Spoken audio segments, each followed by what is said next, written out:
Hi friends, this is Annette of AnnetteLeonard.com, back with an episode of Chronic Wellness.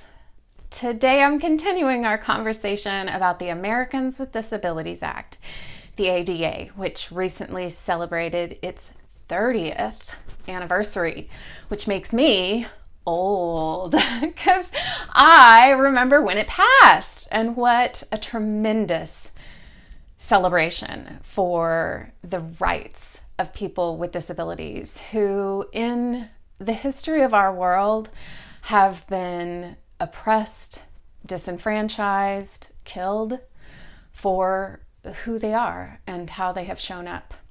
And for many years, I volunteered with an organization called MIUSA, Mobility International USA. I will put their link in the show notes.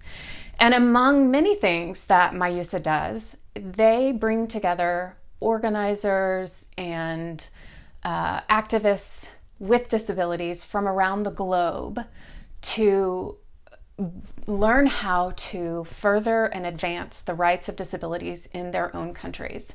They bring them places, sometimes to the US, not always, to skill them up in how to advocate, find funds, write policy, lobby their legislators, all kinds of things in order to get legislation passed in many nations to transform the rights of disabilities across the world. And since 2000, at least 181 countries have since passed legislation that mirrors the ADA in their countries. And that is an astonishing and remarkable fact. And from working with MIUSA and these grassroots organizers from other countries, I've learned a number of things about the ADA, things we did right, things we could have done better. And one of the things that I'll highlight today that we did right was that the ADA came to be because of broad-based coalition, grassroots organizing across disability. And looking at how people had been left out of previous civil rights movements, the disability community said, you know what? We're not going to do it that way. So whereas the LGBTQ movement had left out the rights of trans folks when they were first advocating for change, disability movement said, we're not going to do that. And whereas the women's movement had left out lesbians in their initial fight for change, the disability rights movement said, we're not going to do that.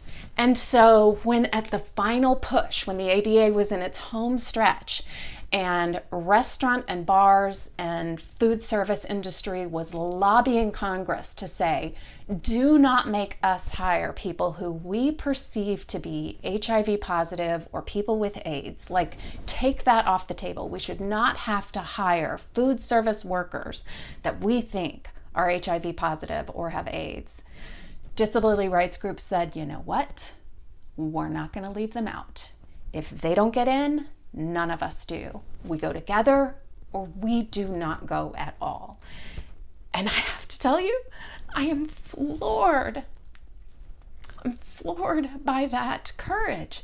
It could have meant the difference between losing the fight for this law or not. I mean, it could have meant that we lost it all to say we all go together. And yet that was what we did. That was what they did. I'm just amazed and heartened, especially now when I feel like we can hardly walk across the street to bridge divides, much less walk across the aisles of Congress. And